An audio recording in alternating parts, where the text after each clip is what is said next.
Unfortunately, I won't be able to give my usual lightning service today, as I have a previous engagement in Yonkers, New York, arranging the second marriage of Mr. Horace Vanderbilder, the well-known half-a-millionaire. As my late husband, Mr. Levi, always said, that means he has at least 60,000 cash. But I'll do my best to have you carried across on the threshold before we leave it out. Now, might I also mention I'm available for financial consultations, instruction in the guitar and mandolin, short distance calling, and varicose veins reduced. Oh, on Dolly. She's the one who sits to recommend to name the kind of man you sister. Want to snatch him up, don't forget to bring your maid in after she'll snatch him up. Oh, on Dolly.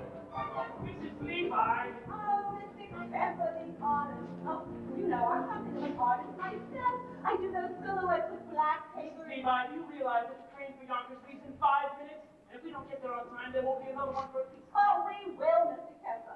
And not only will Horace Vanderbilt give you permission to marry the Vernon guard, but he'll also dance at your wedding. And not alone either, because I happen to be engaged in finding him a suitable second wife himself. What he really wants is someone steady to clean the house. As my late husband, Mr. Levi, always said, marriage is a bribe to make a housekeeper think she's a householder. Yes, I know all about that, Mrs. Levi. Half New York says to go to Mrs. Irene Malloy this very afternoon. Oh, which is exactly why I'm on my way to Yonkers this morning, Mr. Kemper, and can take on your case and kill 5 birds with 1 stone or whatever I'll throw off. Well. What have we here? I have nothing here to pay my train fare, and only large bills, 5, I have 7. some change here somewhere. I only hope this isn't a wild goose chase. Oh, and speaking of poultry, I'm also available for fresh Jersey eggs, surgical corset revo, ears, reflow. Mrs. Levi! What you have to much, don't forget to bring your lady, not that you have too much. Rolling. Tell me, Mrs. Levi, what's all this for you? A living, Mr. Kemper. Some people take, some sew, I meddle. I've always been a woman who arranges things. It's my duty to assist the Lord above. I have always been a woman who arranges things, like furniture and daffodils and love.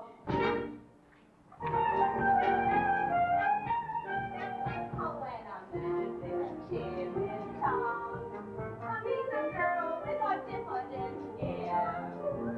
Why does this tortured creature sneak around the bush when heaven knows Mother Nature only needs a little push?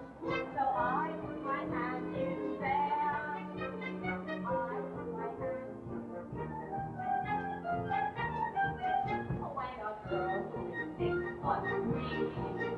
loves a man who comes up to her ear. Surely it's obvious he'll compete. So sometimes those times them to give her bow a little fool. So I put my hand in here. I put my hand in here. I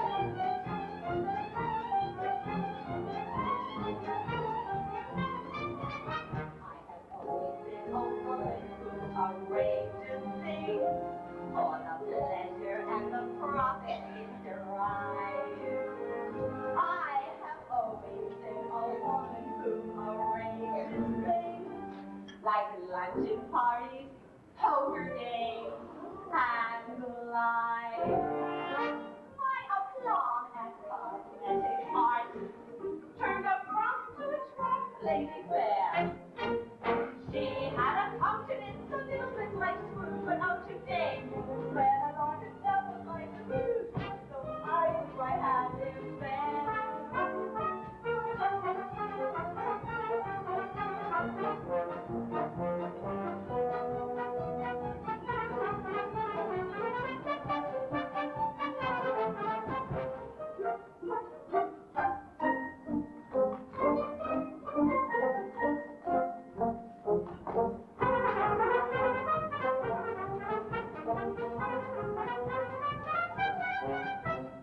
I put my hand in there.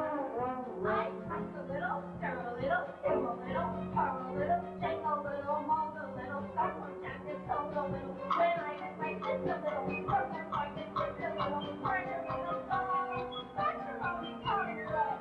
I put my hand in a there. Oh, I know, Mr. Kemper. The orchestra is ready to leave. Now, you know my name. Gentlemen, just seat. Boil on lunch, and I'll meet you on board. Edward Levi, I'm going to get married again. I'm going to marry Horace Vandergelder for his money and send it circulating among the people like rainwater, the way you taught me. And I want to sign for Oh, it won't be a marriage in the sense that we had one. But I shall certainly make him happy. And I am tired, Ephraim. I'm tired of living from hand to mouth. So I want that sign. Mrs. Levi! Sometime today. I know, Mrs. Kessler, don't worry. You'll catch that train, we'll get to Lockers, you'll marry Ermengarde, just leave everything to me. Oh, when my little pinky twinkles, sometimes she gets the giggles, when I make my knuckles act as fine, and she's so attractive, when I look my index in the ass and go see her persistent, when I touch my arm, the reader is the somewhere. I put my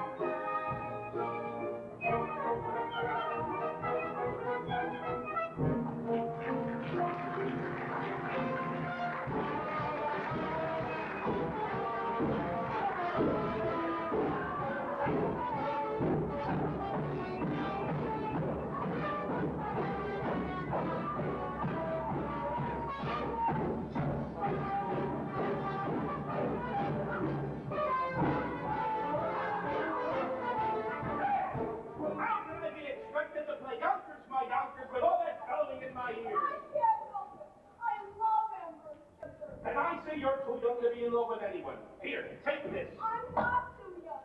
I'm 17. And in another year, I'll be an old maid.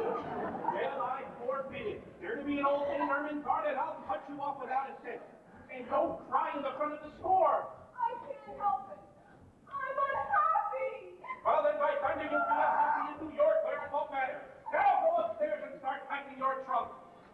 And don't get any tears on the lock. It was just oil. So, Barnaby, Cornelius. You stand with the man together? I did. I've got news for you both. I'm going to New York this afternoon to march in the 14th Street Association parade. And when I come back, you're going to have a new mistress. Oh, I'm too young, Mr. Vandergelder. Not yours, hell and damnation, mine. I mean, I'm getting married again. And in honor of that occasion, I've decided to promote you, Cornelius Hackle, to chief clerk. And what am I now, Mr. Vandergelder? You're an impertinent fool, and I decided to promote you from impertinent fool to chief clerk. Any more questions? Yes.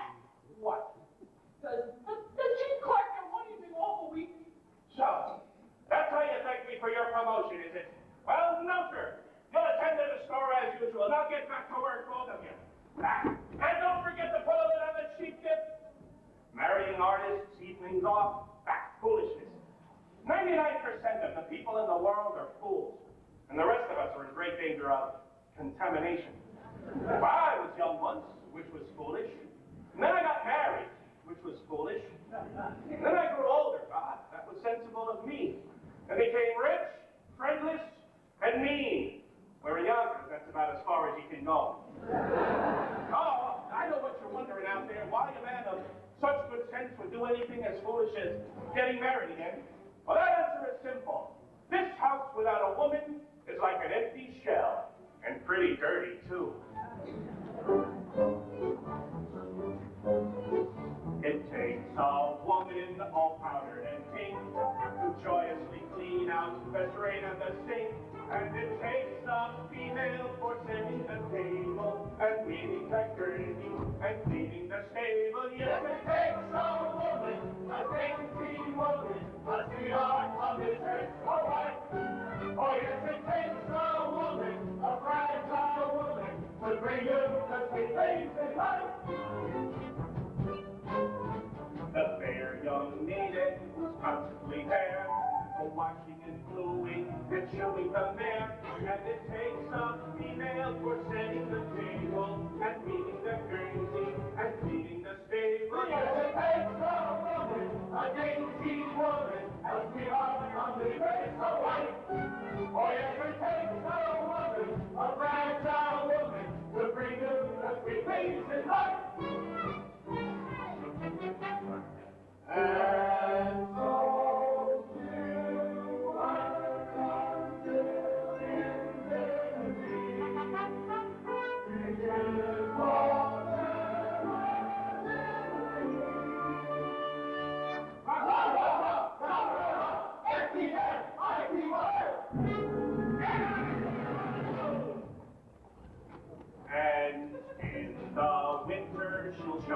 Yes, and cleverly set out the trap for the mice.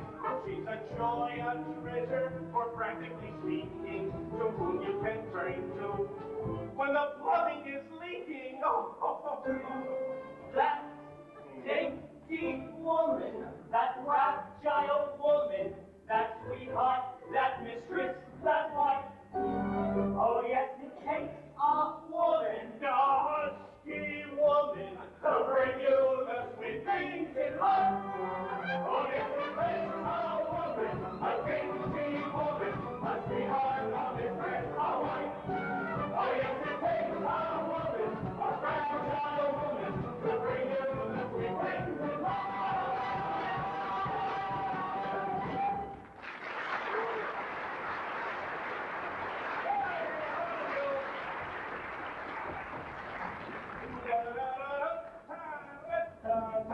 Congratulations, congratulations, a thousand congratulations. What?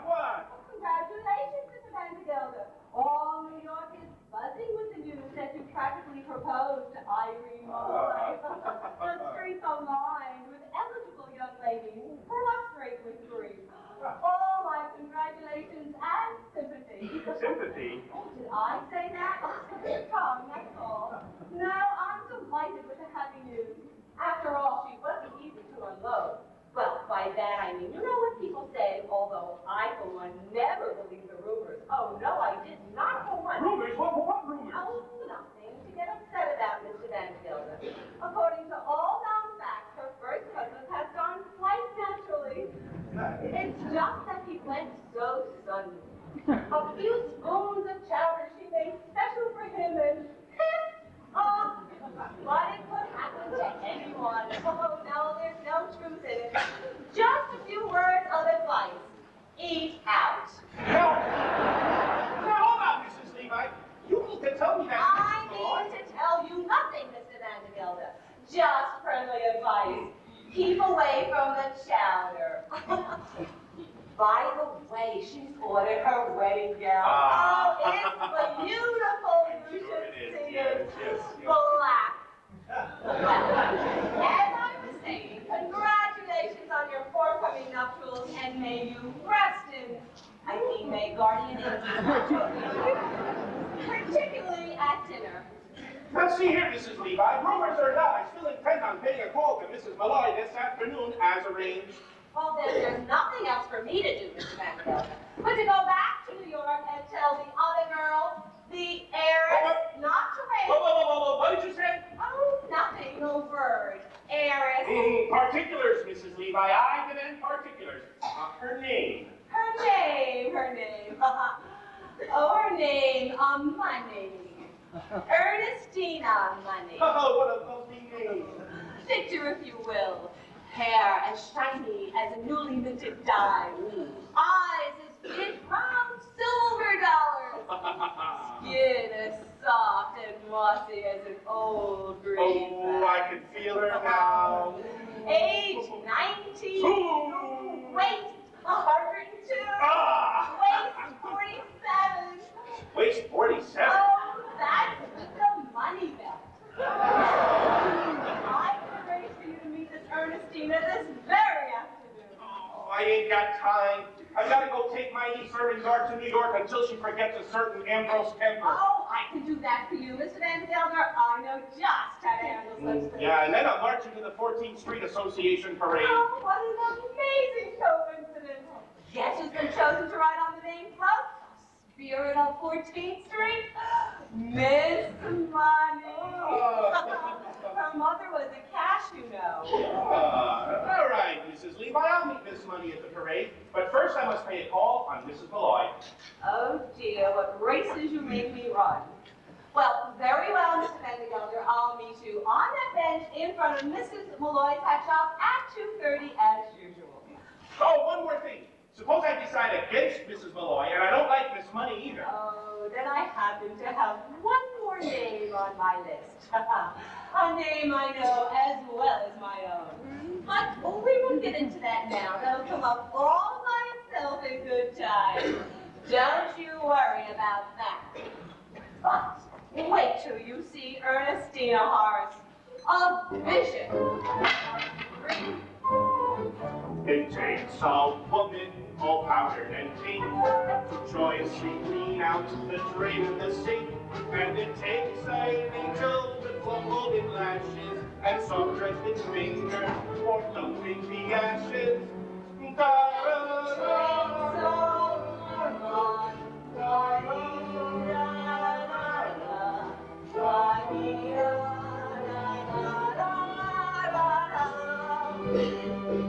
Oh yes, it takes a woman.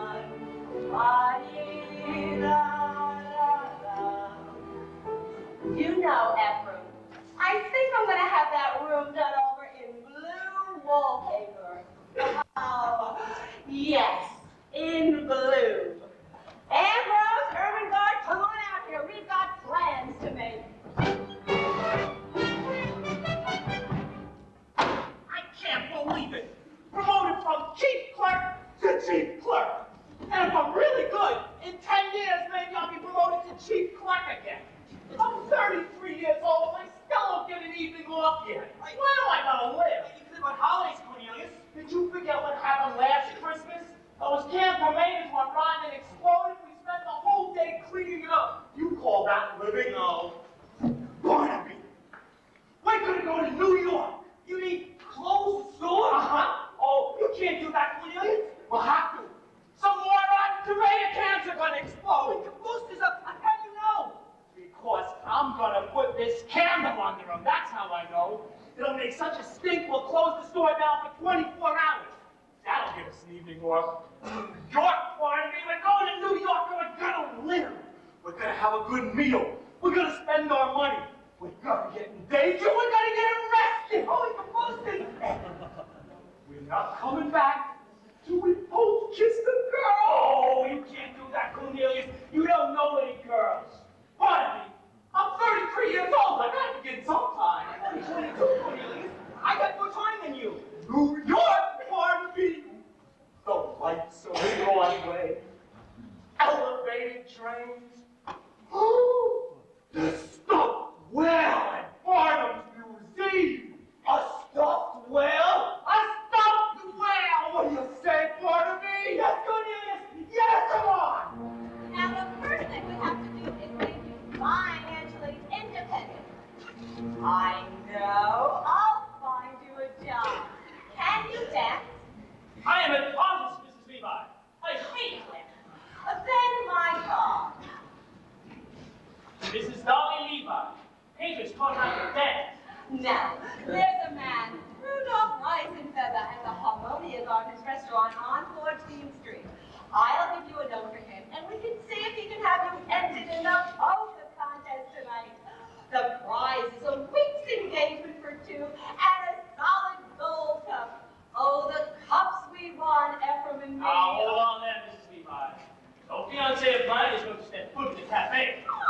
And I don't mind saying I'm surprised that you have acquaintances in such a place. Oh, not acquaintances, Mr. Kemper.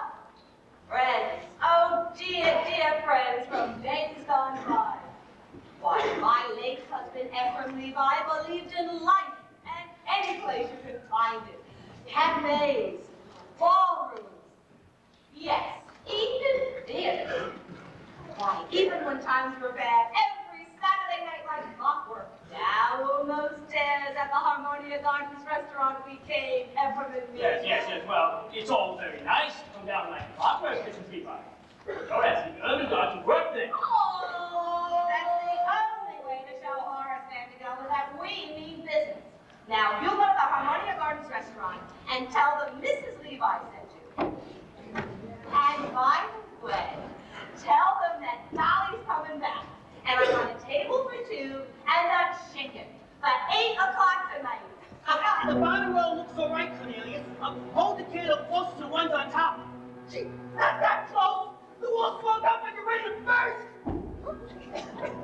Oh, you can close this, Cornelius. I can smell it up here. Get dressed, Barnaby! We're going to New York! Out there, there's a world outside of youngers. They're beyond this stick town, Barnaby. There's a sweating town, Barnaby, out there, full of shine and full of sparkle. Close your eyes and see it glisten, Barnaby. Listen, Barnaby. Woo-hoo! Come on, Barnaby. Put on your Sunday clothes, there's lots of world out there. Get brilliant tea and fine star. We're gonna find adventure in the evening air. Girls in white, not perfume night, where the lights are bright as the stars. Put on your Sunday clothes, we're gonna ride through town in one of those new horse-drawn open cars. We'll see the shows at Delmonico's, and we'll close the town in a whirl, and we won't come home until we kiss the pearl. Put on your Sunday clothes and your wheel down and out. Turn down the street and have your picture towed. Dress right between your spirit, seem to turn about. That Sunday shine is a certain time that you feel as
impending marriage, I tell you. What marriage? No, I don't you know. Right. The marriage Mrs. Levi is arranging between Sahara Sandergelder, the well-known Yankee champion over there, and my employer and friend, Mrs. Irene Floyd. Although, if you ask me, he'll never take the place of her late husband, Mrs. Leroy, and may he rest in peace. Wherever he is, I'm not sure. He would caution, oh, it's all too much.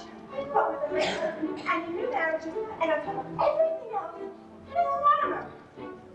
Mrs. Mortimer is returning this hat for the third time. She says she went for cherries and feathers. Cherries and feathers to get you well, I suppose. Although, if you ask me, she'll do better with rice, heavy, there. I told her ribbons down our back is what we'll be wearing this summer if you want to catch a gentleman's eye. But she'll have none of it. She wants cherries and feathers. Cherries and feathers, and a straight water. So my dear, sweet Mrs. Boy has enough on her mind with this shop. With what, Minnie? Out the door. It's stuck. It's stuck? Yeah, then push.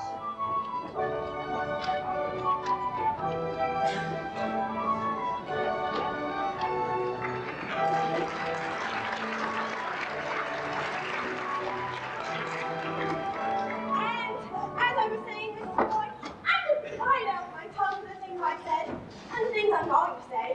But as long as I've gone this far, Mrs. Boy, why? Say it, Minnie. But why am I going to marry Horace Vandergelder? Oh, Mrs. Malloy, I didn't ask you that. I would rather die on the rack than ask you such a personal question. Ha! Did you did bring it up? Minnie, I'm going to marry Horace Vandergelder for one reason and one reason only. To get out of the millinery business. I hate hats. Mrs. Malloy! I'm tired of being thought of as a wicked woman with nothing to show for it. Oh, Mrs. Malloy! Don't protest, Minnie. All millionaires are thought of being wicked women. That's why they can't go to balls or restaurants or theaters. It's all the proof they need. Take my word for it, Minnie. Either I marry Horace Vandergelder or I break out of this place like a fire engine.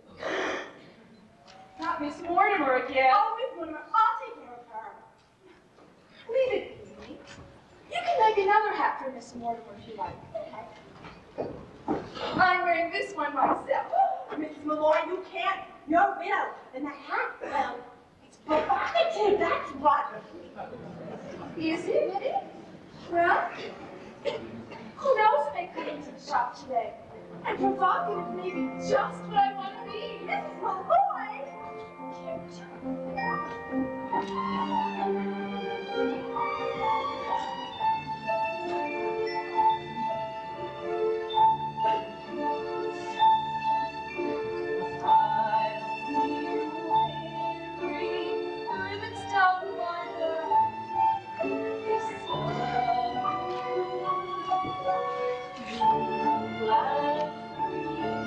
I'm screaming in the air.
Why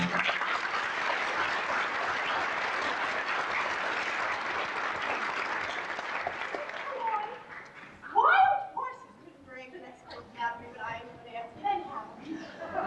Do you love horse anyhow? No, Minnie, I don't. Peter Malloy got arrested with my share of love. And I'm not saying I'm shortchanged. Once is enough for a woman, so long as it's true love. And it was that. Oh, Minnie, look! There's two men staring at the shop. Men? Why do you believe they need to come in here? Men? To the hat shop. This is what I'm talking to. Do? I flirt with them, of course. I'll leave you the store. This is my wife, and all you're talking about love. Love enough I've had, Minnie. It's a bit of an adventure I could do with now. We'll get them all heated up and drop them cold. It'll be good practice for married life. Oh, I hope you're going to the workroom. I know some ways you can perk up our appearance. Besides, a bit of weight will make them nervous and easier for us to. Mrs. Malloy, if you think we're vampire, I'll vampire. And so I'll try to make it easier to find me in the stillness of July. Because a breeze might stir the rainbow behind me.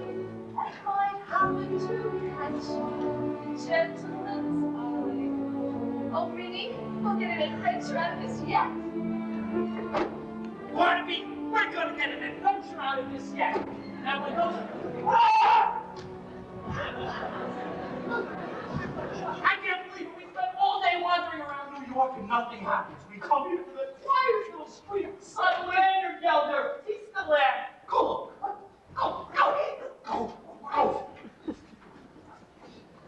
He's sitting right on that bench, Cornelius. Are you sure it's in that adventure? Oh, don't worry, boy. When you're in one, you won't have to ask. You'll know. How much money do you have left? Oh, not much, Cornelius. 20 cents for a ride back home, 30 cents for dinner, 20 cents to see the whale. That's 90 cents. Why?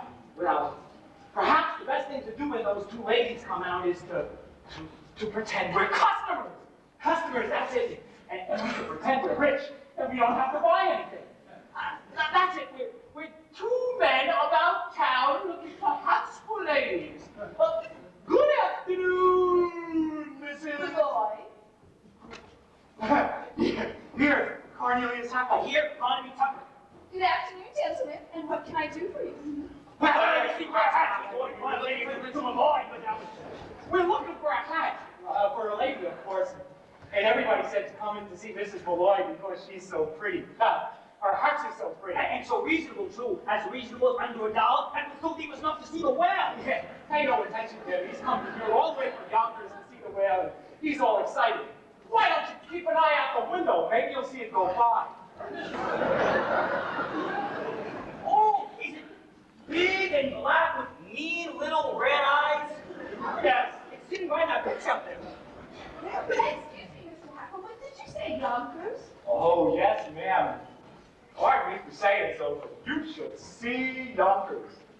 Well, that is perhaps Mr. Malloy would like to see Yonkers, too. I'm a widow, Mr. Hackle. You are? Pardon me! She's a widow! Oh, that's too bad. I'm sure Mr. Malloy would have loved Yonkers, especially in that hat. I mean, on you, of course, not on him, may he rest in peace. Mrs. Malloy, should you ever have a Sunday free in the near future, I'd be more than happy to show you Yonkers from top to bottom. Well, I may be there sooner than you think. Oh, really? Yes, you see, I have a friend who lives in Yonkers. Do you? Perhaps you know him. Perhaps we do. Well, it's usually silly to ask in cases like that. It's Mr. Vanderbilt. Horace Vanderbilt? Vanderbilt is hay and fee? Why, yes. Do you know him? No! Mr. Vanderbilt is a very substantial man and well-liked. Yes, lovely man. I hear he has just one fault. He's hard as nails. Cornelius, I think he's having it. Perhaps you maybe like this one. Well, maybe he would, maybe. Look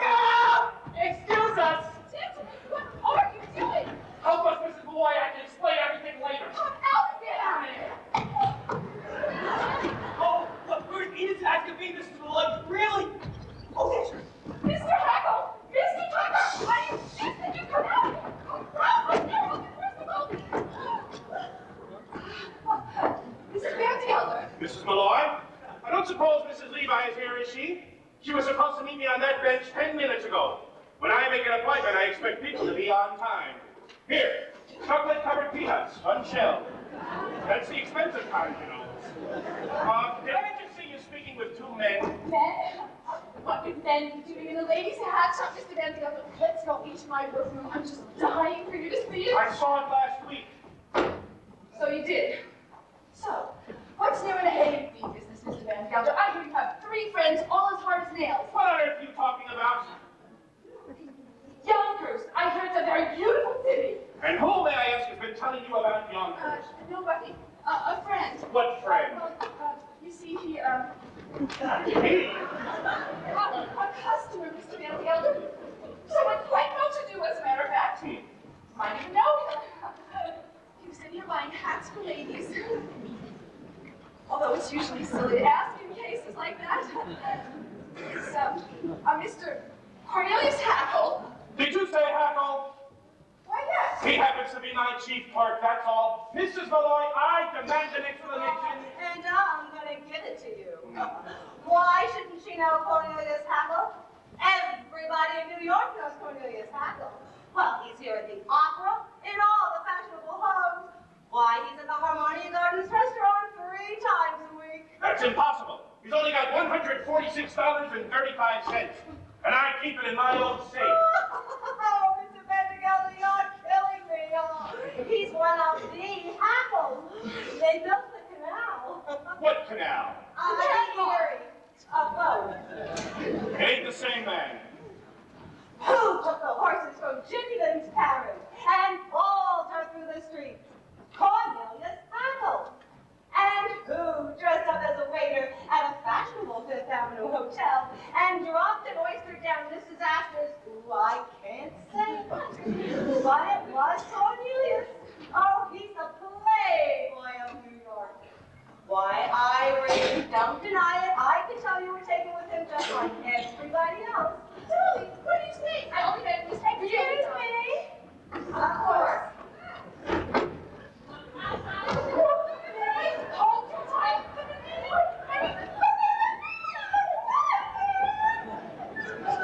Now, see here, there's a man in Oh, that no, closet. Mr. Bendigo. It's too dangerous. No man that hides in a woman's closet can frighten me. Stand aside. No, man, indeed, Mr. Bendigo. I can see those muscles rippling back and forth. Where? Oh, ripple, that is good. Ripple. You stand aside. Stand indeed, Mr. Bendigo. That's exactly what the courts will want to know when you're accused of entering that closet without a search warrant. What do you stand for if you don't stand for the law of this great land? I know what I stand for. I stand for motherhood, America, and a hot lunch for orphans. Orphans? Take off your hat, sir. Betsy Ross's flag is passing. Do you see him on the hill at Gettysburg?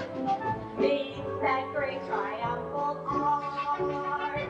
If you see him as he's tramping through the grapes of wrath, stand up and march, march, march. Has this not affected you, sir? I came to this country at 14 years of age as a poor immigrant girl whose lands oppressed my people. And I must echo what was said by that great and patriotic American.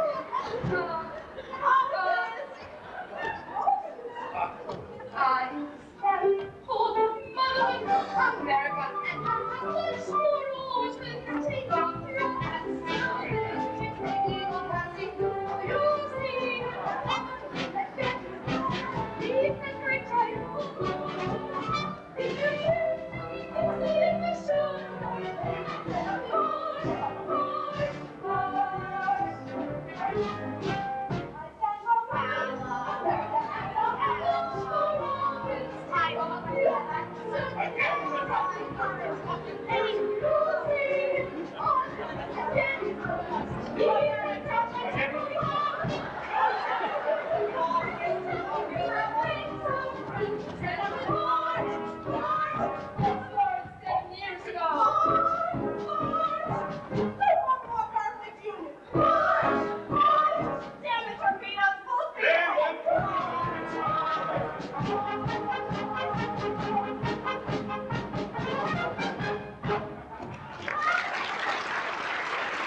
There is a man in that closet. Uh-huh.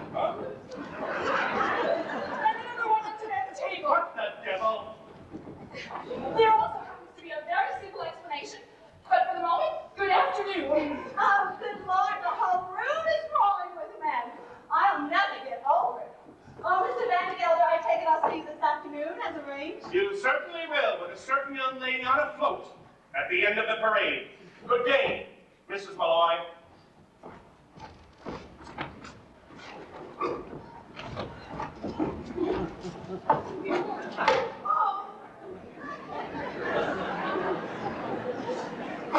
Mrs. Malloy, I can explain everything. I You see see what what you're you're doing here. Any explanations, Mr. Hackle? Just you and Mr. Tucker. Do me the pleasure of leaving our shop at once. First of all, Officer Rugg. Well, if you ask me, Irene, calling a law officer is letting them off too easy. What?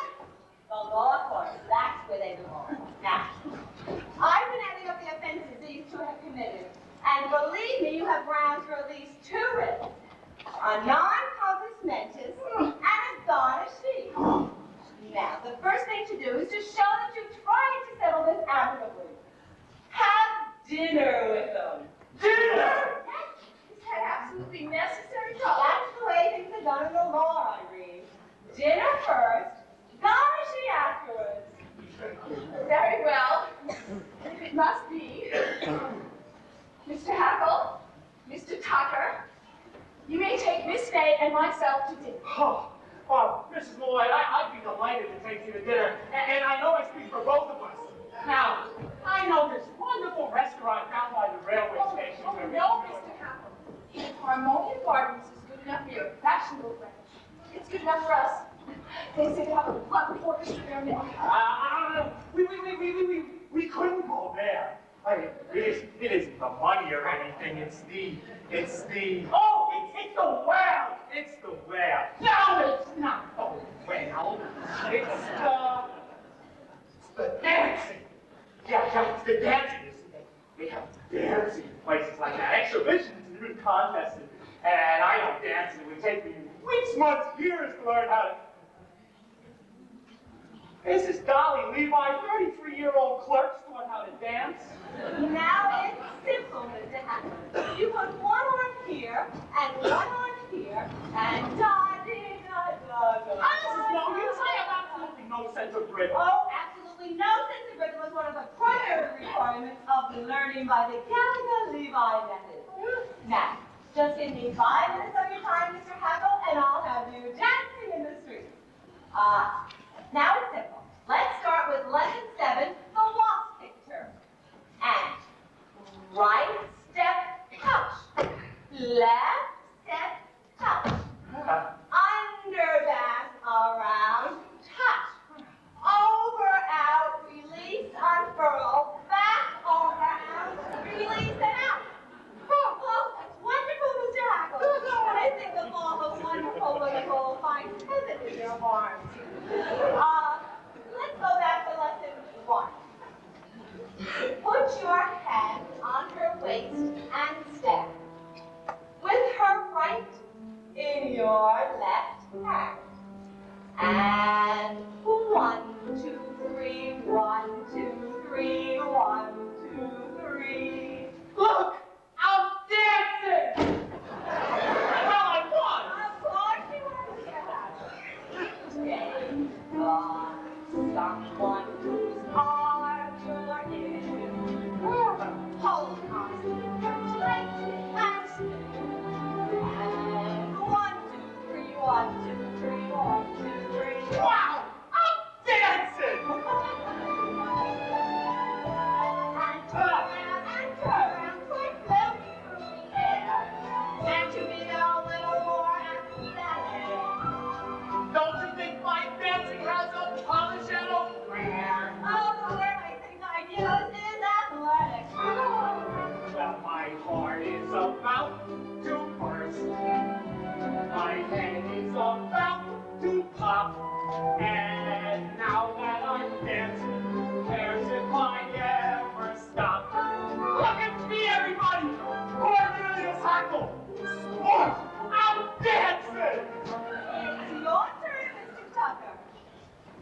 glide and step, and then step and glide. And everyone, stand aside.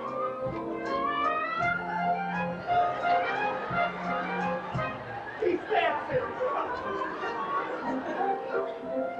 You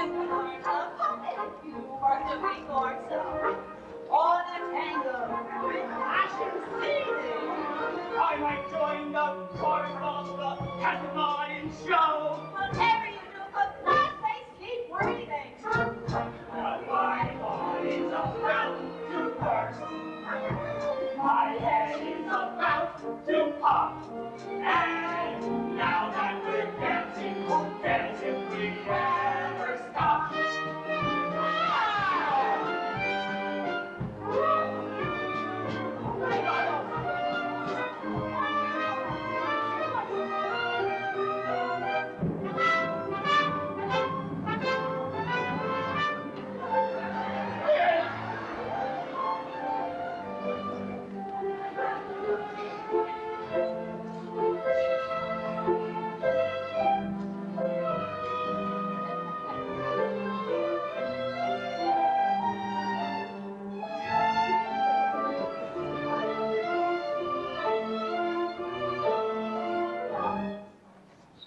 When there's someone you hardly know, but wish you were closer to me. Remember that he can be near to you while you're dancing. No, only just say hello. He's suddenly someone new, and all your daydreams near to you while you're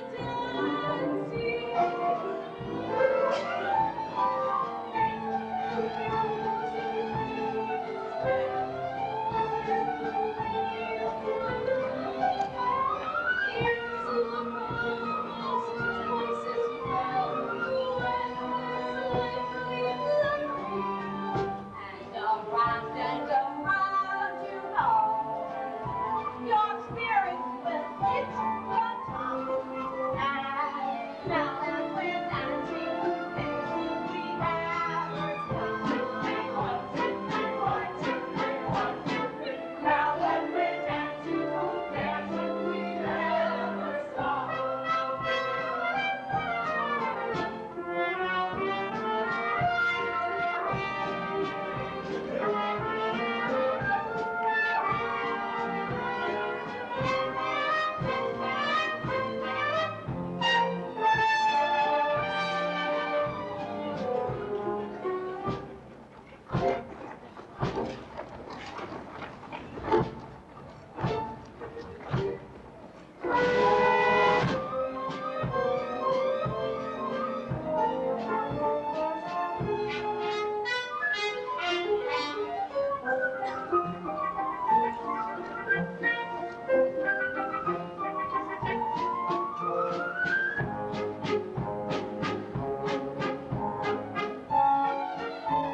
Well, well, look who's here.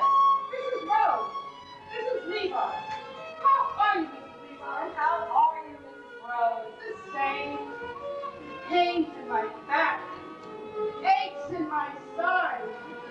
Stabs in my liver. I'm fine.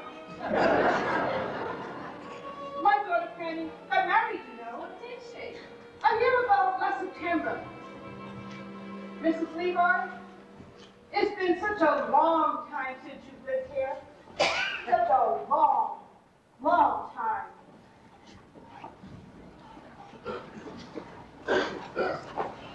Ephraim. Let me go, Ephraim. It's been long enough. Every night for all these years, I've put out the cat. I've locked the door. I've made myself a little round toddy. And before I went to bed, I said a prayer, thanking God that I was independent, that no one else's life was mixed up with mine. And then one night, an oak leaf fell out of my Bible. I placed it there the night you asked me to marry you. Oh, it was a perfectly good oak leaf, but without color and without life. And I suddenly realized that I was like that oak leaf. For years I had not shed one tear, nor had I been filled with a wonderful hope that something or other would turn out right. And so I decided to rejoin the human race. And Ephraim, I want you to give me away. Before the parade passes by, I'm gonna get in step while there's still time left. Before the parade passes by.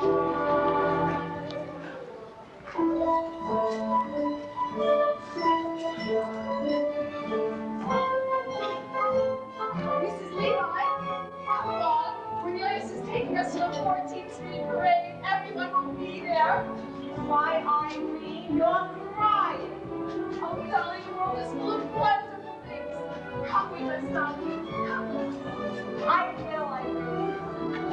I will.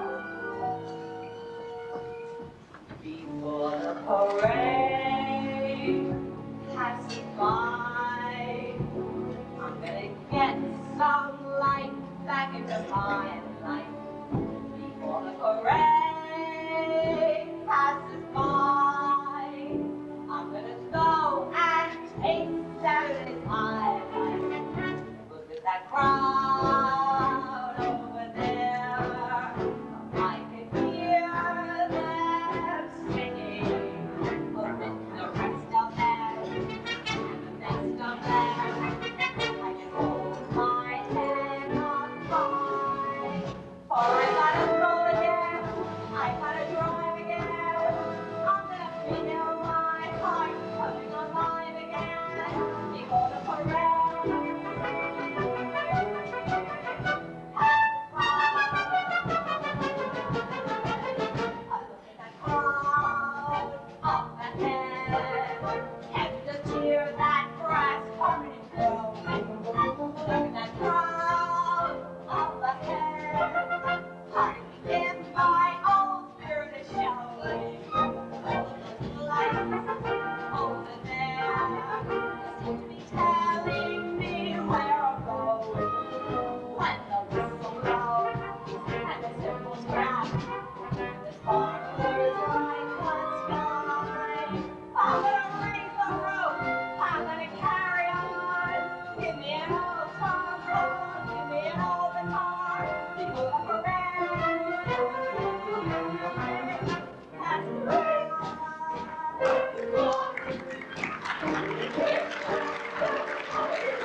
that's the most expensive restaurant in the city. Oh, and well, it should be.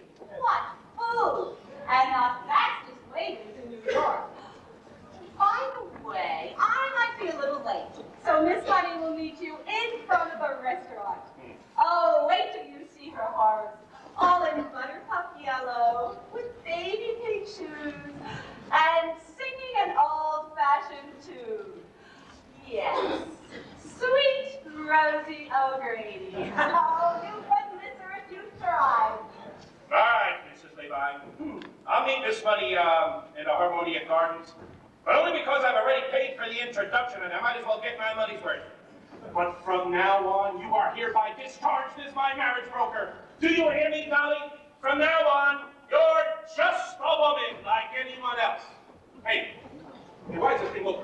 Where are you taking me? Stop this confounded thing! You're the one that has been fired.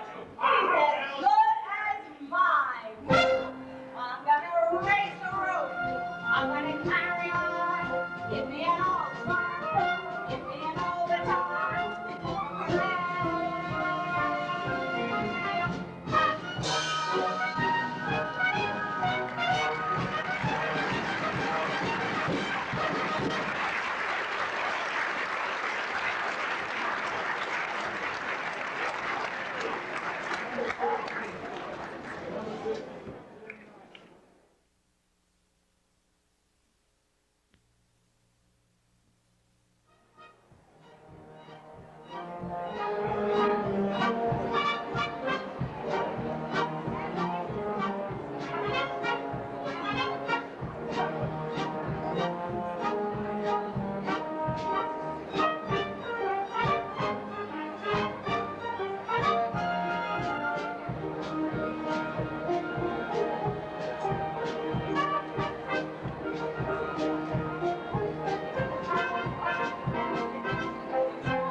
at the lights of 14th Street these past 4 hours, Mr. Hackle. But now, perhaps you'd better call a hack or we won't get to Harmony Gardens on time. There's one. No. Don't do that. It isn't the money or anything. It's just that nowadays, really elegant people never take taxis out. The really elegant people, they all go by streetcar. J.P. Vanderbilt, Diamond Jim Morgan. Then by all means, a streetcar. Imagine! Just think, I've been elegant all my life and I never even knew it. Of course. If you really want to be elegant, I do. you walk. Yes, New York, it's really us gonna be at Cornelius. All the guests of Mr. Hackle are feeling great and look spectacular. What a knack there is to that acting like a born aristocrat. We got elegance if you ain't got elegance, you can never ever carry it on.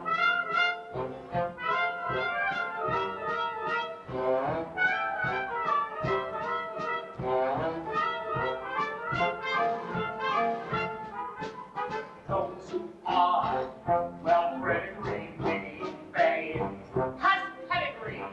Supervised, so marvelous things tonight. We are out with Dolly and tips tonight. Come baby, misleading us. Silver spoons were used for feeding us. We got elegance if you ain't got elegance, you can never ever carry it on.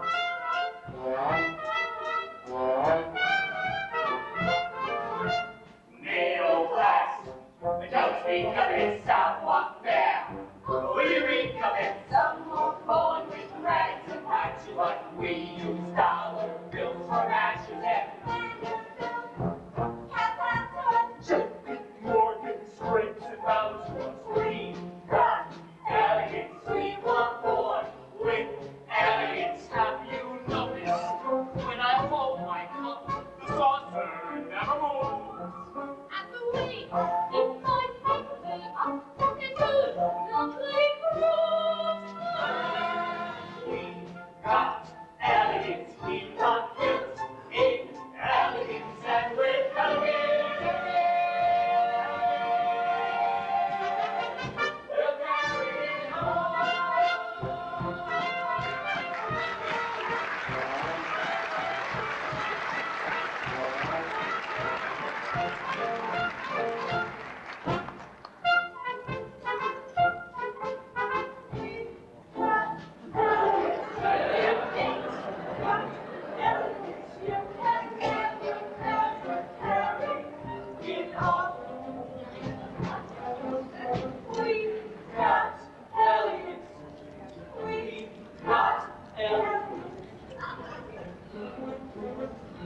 Look, they're counting their money again. Isn't that just like the rich? Well, gentlemen, are you going to escort us in? Yes, of course. Pardon me. Mrs. Malloy, Yes, Mr. Hackle. I was just wondering, before we go inside, Yes, Mr. Hackle. could I put my arm around your waist? Yes, Mr. Hackle. But I may as well warn you. A corset is a corset.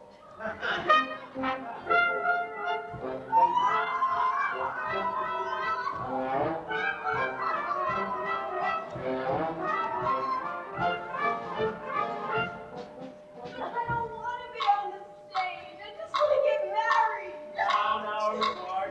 You heard Mrs. Levi. This is the only way to show your uncle that we mean business.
This table satisfactory, sir. The private dining rooms cost a bit more when they do afford a magnificent view of the entertainment. Now 35, that's all that's left. Are you sure? Count it again. Prepare yourself for a big night. We're up to New York's best known sport. Oh, I did make a mistake, Cornelius. It's only $1.30, but I better count you once more. No, don't. We can't afford it. I'm going to order everything on the menu. Waiter! No.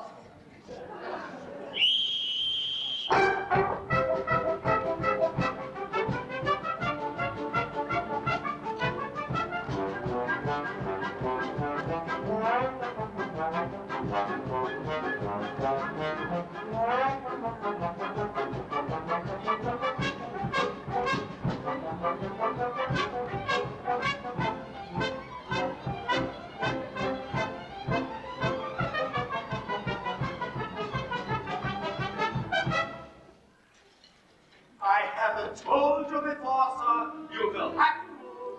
This table is reserved for Mrs. Levi and Patty. And who do you think I am? Only a Taurus Vandergelder and party. She's in my and party, I ain't in hers. Mr. Vandergelder, of course. It's just that Mrs. Levi didn't mention anything about your... My personal position. That's an approved doctor. But Mrs. Levi only orders chicken for two. Chicken? The chicken's a deer. Und pâté maison, soup de jour, und pâté de foie gras. Why didn't you tell me this was an Oriental establishment? Okay, hold the price. Now get out. Now, Miss Money, I understand you carry respectable amounts of money in your belt. Yeah, $2. Only it's in my garter.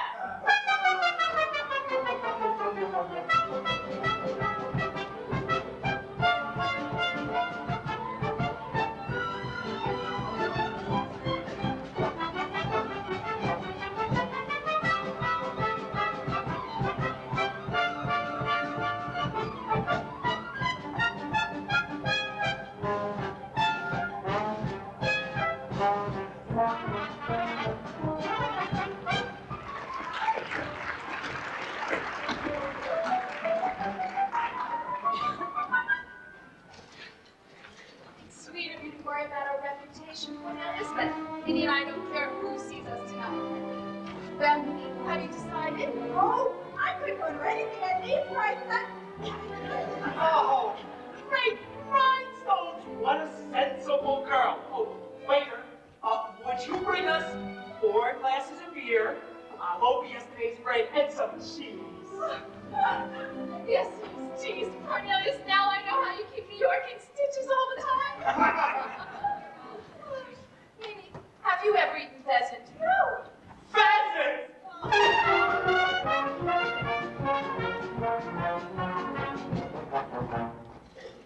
Say, why the closed curtains? You ashamed of something? No, I just felt a slight chill, that's all. Well, why didn't you say so here? How long you been? No, it's quite... Now let's order a little something to hold us until the rice comes. Waiter! Will you bring a true suckling pig with chestnut and oyster stuffing, cheese fondue, and some lady fingers? Now, what will you have?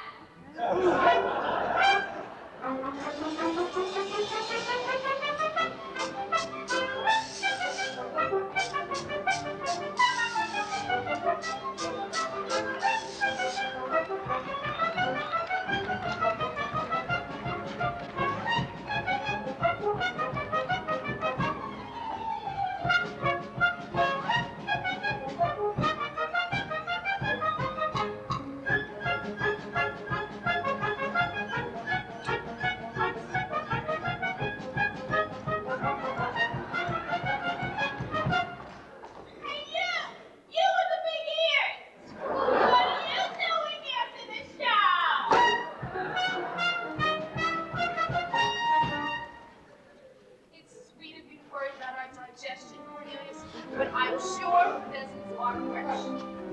Take 4, please, and a nice red wine. Wait, no wine. No wine? Champagne!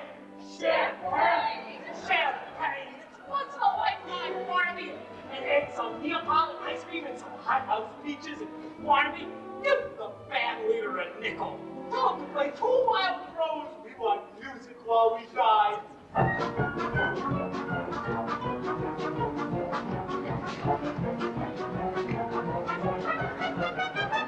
Say, this is a cafe, isn't it?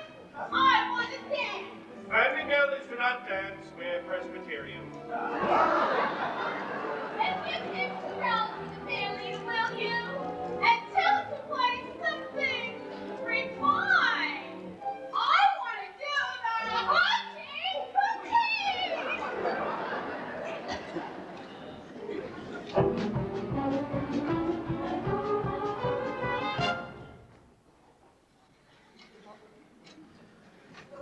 You ain't here, Miss Honey. I'll tell them to play a nice waltz.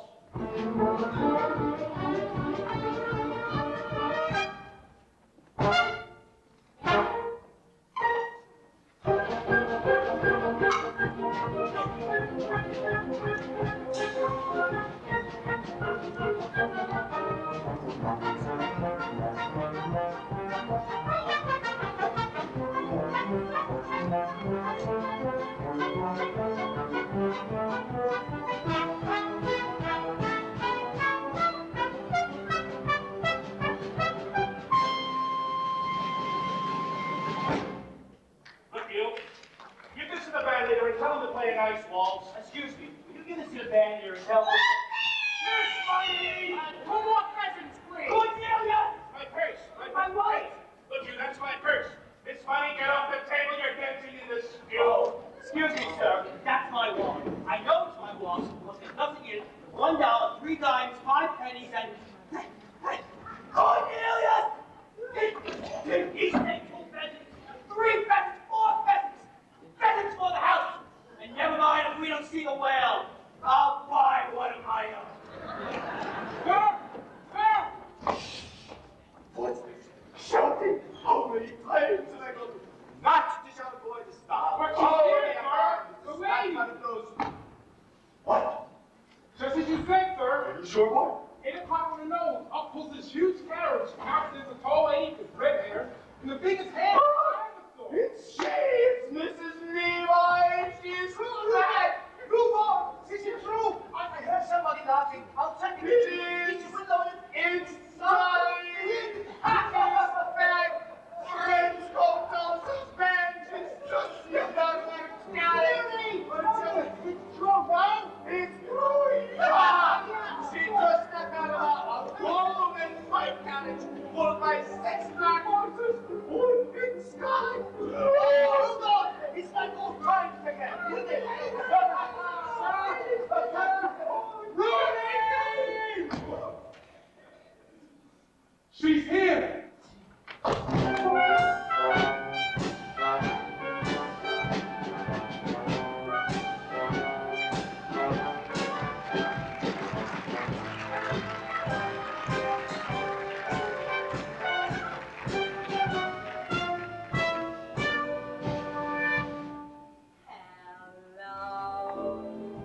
From the lights of 14th Street and into my personal haze. But now that I'm back in the lights of 14th Street, tomorrow will be brighter than the good old days.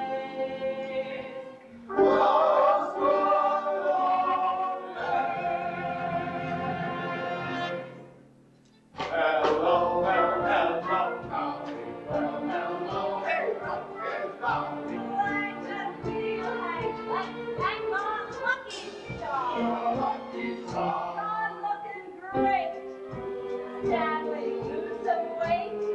But down with the Dolly's overjoyed and overwhelmed and overwhelmed. I hear the eyes sing a line, and you're still in luncheon from us excellent song. Dolly, fellas, find me to make it sweet, fellas. Dolly will never go away again.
Exactly. Ernestina, whom I trusted. She wanted to do the hoochie coochie. Oh, she always was artistic, Horace. Rudolph, I'm going to have our table moved right down front. There's someone in the dance competition competition I particularly want you to see.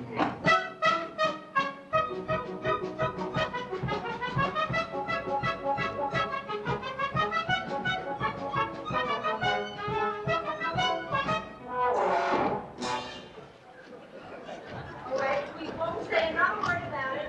I'm as shocked as you are. I couldn't eat a thing. What have you ordered? What you wanted, a chicken. Now, see here, Dolly, about that hoochie Did coochie you girl. say a chicken? Oh, I couldn't face a chicken. Oh, not a chicken, not today, not after what's happened. Good, Oh. then cancel the chicken. And bring a turkey.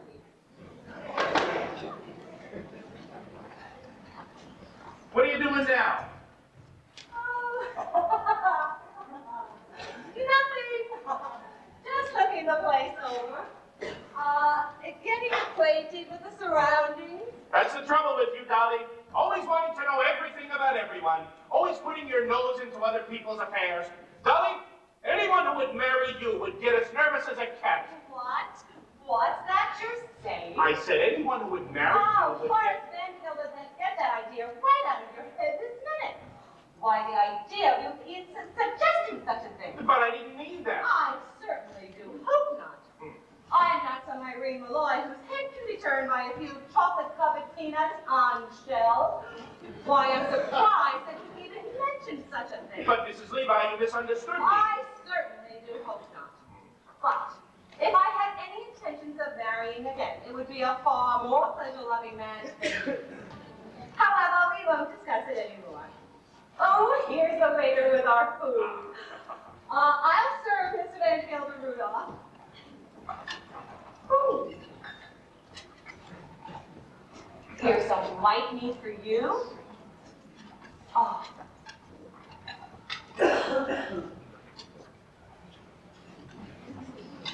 And some dumplings. I get the hand they are. Oh. And some giblets. Oh, very good and very tender. No, as I said before, you go your way and I'll go mine. Start right in on the wine, Horace. It'll make you feel better at once. However, since you brought the matter up, there's just one more thing I think I ought to say. I didn't bring the matter up at all. One more thing I think I ought to say before we forget all about it. It's true, I'm a woman who likes to meddle, who likes to know what's going on. But I wouldn't want to try to meddle in anything as out of control as your household. Oh, you'll have to do that all by yourself, God help you. It isn't out of control. Very well, let's not say another word about it. Oh, have some beets, Horace, they're good. I don't like these. That's nice. No, a complaining, quarrelsome, friendless soul like you is no sort of companion for me. You salt your beets, and I'll salt mine. Will you stop saying that? I won't say another word. Good. Except this. Good. At your age, Horace, you should enjoy knowing the honest truth. My age, my age. Why are you always talking about my age? I don't know what your age is, but I do know that up in Yonkers with bad food and bad temper, you'll double it in 6 months. Have some more beets, Horace, they're good. I don't like beets. I hate beets. That's nice. Now dig right in. Yes, the pity of it is you could be such an amiable, charming man if you wanted to. I don't want to be charming. But you are, Horace. Look at you now. You can't hide it. Now sit down, Horace, and we'll talk of something else. But before we change the subject, there's just one more thing I'm going to say. You're wasting your time. If it's to ask me to marry you, never. I will never ask you to marry me. I suppose that means you want me to ask you? Well, I'm sorry, Horace. I'm turning you down. But how can you turn me down when I haven't asked you anything? It's no use, Horace. I've made up your mind. I'll let you cut your wings.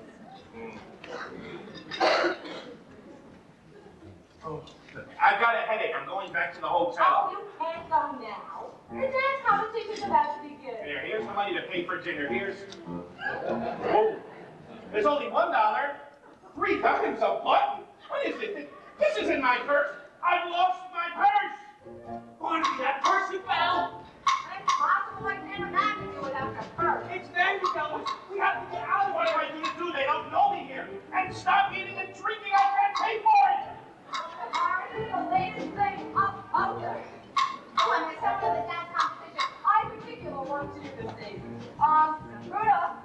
table right down front so Mr. Van Gelder can better observe his graceful movements.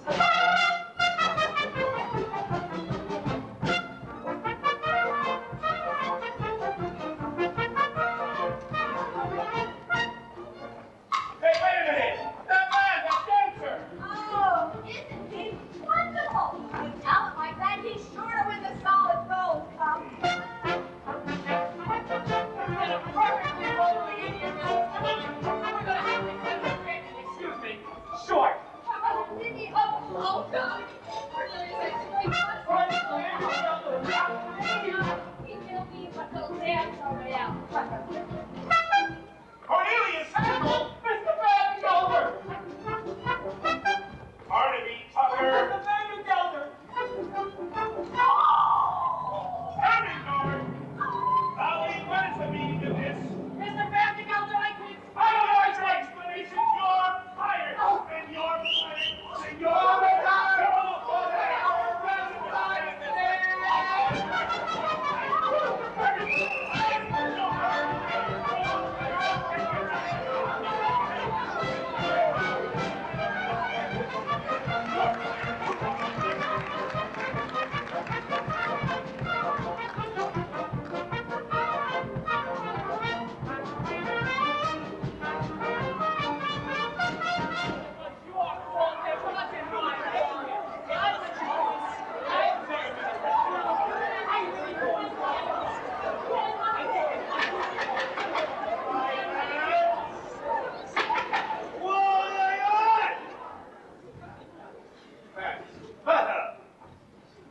Now you're all charged with disturbing the peace. Assaulting boundaries in such a riot deeply serious violations of the law of this city. Now, is there anyone here to speak in your behalf? I say, is there anyone here to speak on your behalf?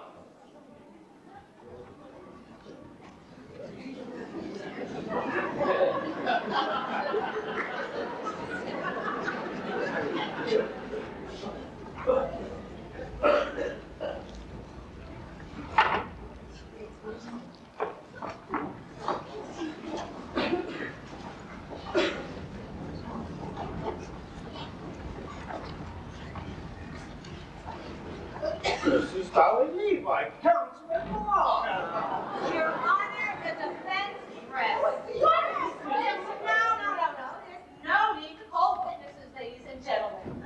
When I see upon that bench a brow that gleams with honor, a pair of chins that bristle with fair play, and a nose. I ask you, ladies and gentlemen, to look at that nose.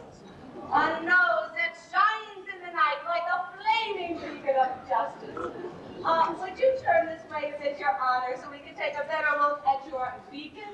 A symbol of the motto of this great land, Un Probuscus Ordo. I ask for freedom for my clients and a verdict of guilty for the only real culprit, Horace Van Gelder of Yonkers. Dolly! The one man responsible for these grievous charges of willful destruction of private property. A curtain dawn, a vega bruised on a solid gold compared. Cruelty to a poor unfortunate minor. Oh, would you mind repeating that, dear? If it pleases the court, Your Honor, I have something to say. Oh, I was just about to call on you, Mr. Hackle. Go right ahead. Cornelius Hackle, you dare testify against me and I'll discharge you. You've done that already. I'll do it again. And you've done it again. And even if you didn't, I'd still say what I have to say. Your Honor, I don't know anything about inciting propriety or disturbing the peace, but I do know what happened to me today was the most important thing that could happen to a man. Might have never happened if I had listened to you and stayed in Yonkers, New York all day. Your Honor, I'm talking about none other than love. Wait a minute.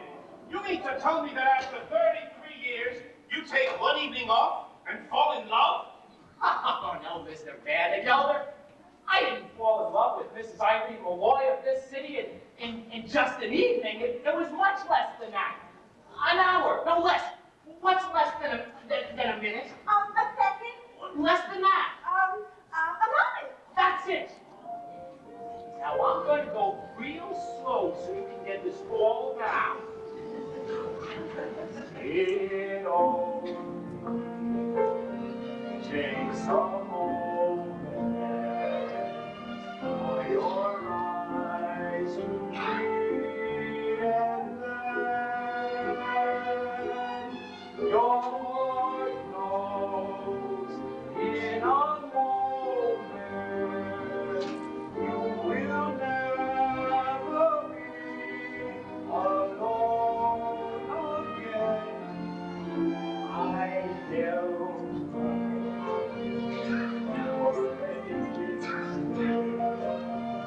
And my arms felt sure and strong. It only takes a moment to be loved. The whole life long. Isn't the world full of wonderful things? You know, there I sat all cooped up in Yonkers, New York, and there were wonderful people like Mrs. Malloy walking around. I didn't know them at all. I don't know if you can see it from where you're sitting. Well, for instance, the way the eye and forehead and cheekbone come together right there. Can you see that? I tell you, a fine woman is one of God's greatest works on earth. Oh, yeah, you could talk all you want about the pyramids or Niagara Falls, but they're not in it at all. Of course I spoke to a woman before, but today I spoke to an equal to equal, and they're so different from men. And mysterious too, you know. I bet you could know one for 100 years without ever knowing whether she liked you or not. No, today I lost so many things that seem important, my job, my future. But even if I had to dig ditches the rest of my life, I'd be a ditch digger that once had a wonderful debt. There's a few words back there, Mr. Hackle, right after, you know. Takes a moment for me to tell strong and strong. It only takes a moment. He held me for an instant, but his arms felt sure and strong.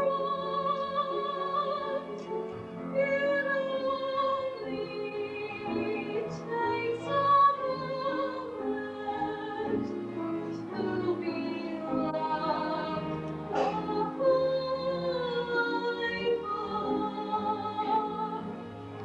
And that is all that love's about. And we'll recall when time runs out that it only took a moment to be loved a whole life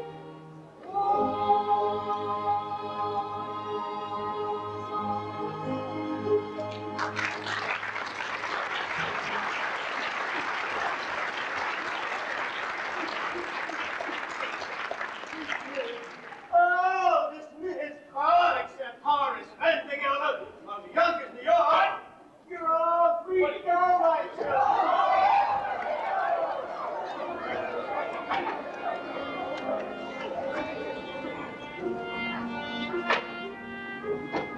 You can see the prisoner now, Mrs. Levi. Well, Horace, there's your life. Without niece, without bride, without clerk, and without your first. Looks like there's nothing else for me to say. If it's asked me to marry you, Dolly, never. I will never marry you. Not in a million years will I marry you. That wasn't it at all, Horace.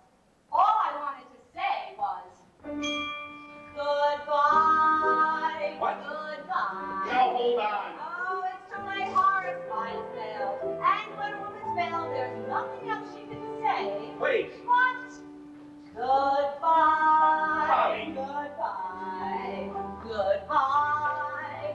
Goodbye. Goodbye. Goodbye. Don't try to stop me, Horace. Oh, wait a minute.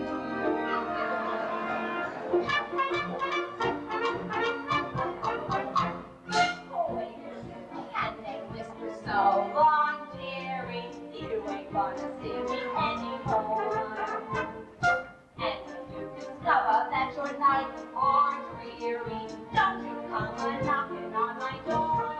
For I'll be all dolled up and singing that song that says you thought I told you so. So make your little happy Christmas so long, dearie. Dearie should have said so long ago. Because you treated me so rotten and rough, I kind of feeling love. So make your little happy Christmas so long, dearie. Dearie should have said so long ago.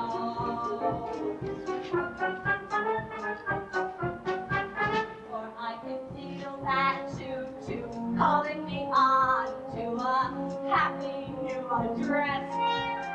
And I can feel that choo-choo calling me on board that happiness express. I'm gonna learn to dance and drink and smoke a cigarette. I'm gonna far away from youngers as a girl can get. So and on those cold winter nights, Horace, you can snuggle up to your cash register. It's a little lumpy, but it rings. Don't come on knocking, I'll be all dolled up and singing that song that says you know I told you so. So hush, you will find your life a sad old story when you see your dolly shuffle off to glory. Oh, I should have said so long.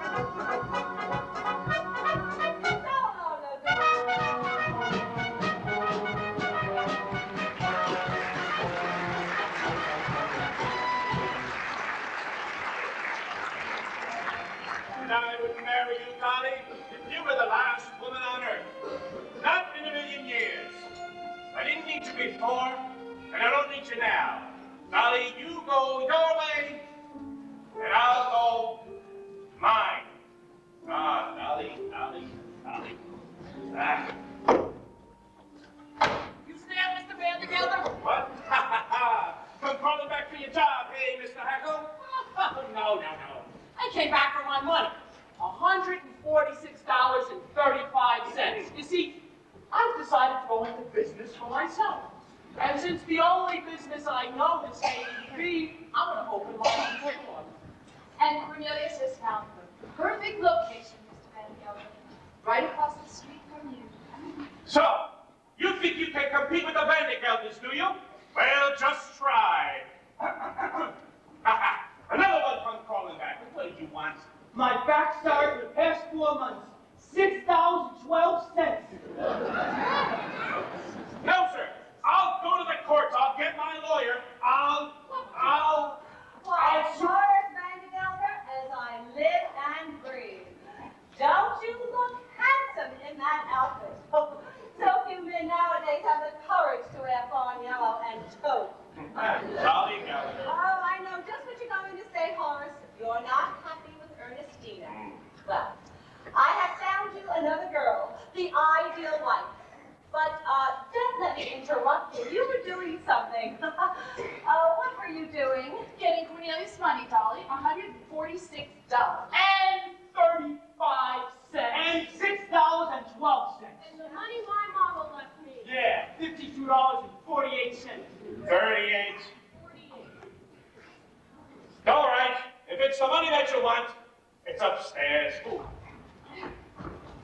Money, money, money, money, money, money. Vandergelder's money. It can kill or it can cure. Vandergelder's always fond of saying that we're all fools. And in a way, he's right, isn't he? Himself, Cornelius, myself, Irene, we're all fools. And we're all in danger of destroying the world in our folly. But one of the surest ways to keep us out of harm's way is to give us the 4 or 5 human pleasures that are our right in the world. And that takes a little money. Now, the difference between a little money and no money at all is enormous, and that can shatter the world. And the difference between a little money and an enormous amount of money is very slight. But that can shatter the world too. It's all in how you use it. As my late husband, Mr. Levi, always said, money, pardon the expression, is like a manure. It's not worth a thing unless it's spread around encouraging young things to grow. Well, that's the opinion of the second Mr. and Mrs. Vandergelder. Which reminds me, Ephraim, I'm ready for that sign. Oh, Mr. Vandergelder. That goes upstairs. Yes, sir. As I was saying, Horace, I have found you the ideal wife. I don't want you to find me any ideal wives. When I want an ideal wife, I'll find her on my own. And I have. And it's you, damn it. Why, Horace? Oh, Dolly, I know I've been wrong about Mrs. Malloy and that other woman. But Dolly, say you'll forgive me and marry me. Oh, stop right there, Horace. What do you mean? Oh, you know as well as I do that you're a somebody. And the woman you marry would have to be a somebody, too. Answer me, Horace. Am I a somebody? You are wonderful woman. Oh, you're partial. No. It won't be enough for you to load your wife with money and jewels. Oh. For you to insist that she be a benefactress to half the town. By the way, Horace, it's bad business letting Cornelius open up a store right across the street from you. Better take him back and let him be your partner. Partner? Oh, and then Barnaby can have Cornelius' old job. Now see here, Dolly. Oh, and then we'll all be together so we can dance at Ermengarde's wedding. That does it. I'll dance at no weddings. Besides, I don't know how. It'll take me years, months, weeks to learn how. All right, so I'll dance. Oh, Horace, I never liked you say anything like that. Mr. The Vandergelder. front room, idiot. Okay. Go on. Right away, sir. Horace, what is going on up there? Oh, nothing. I just thought I'd have that blue room done up in blue wallpaper, the front room. Horace? You see, Dolly, your wallpaper ain't worn yet. That fella's just starting up in business, and, well, I thought I'd give him a little hand. See, Dolly, I've always felt that money, pardon the expression, is like manure. It isn't worth anything unless... Thank you, Ephraim. Hello, Dolly. Well, hello, Dolly. It's so nice to have you here where you belong. I never knew, Dolly, without you, Dolly, life was awfully flat and more than that was awfully wrong.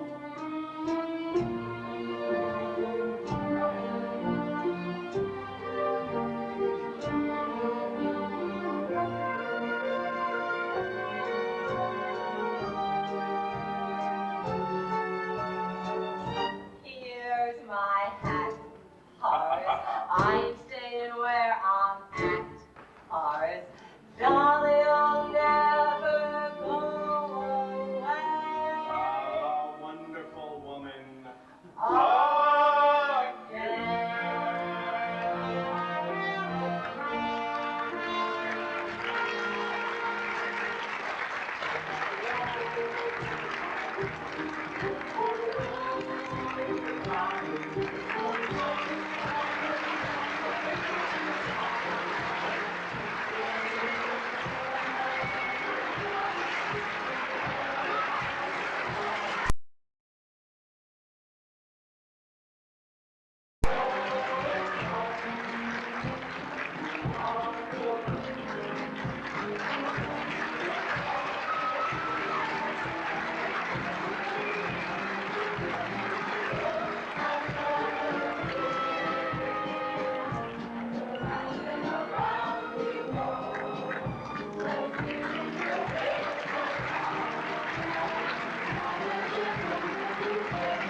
Circa.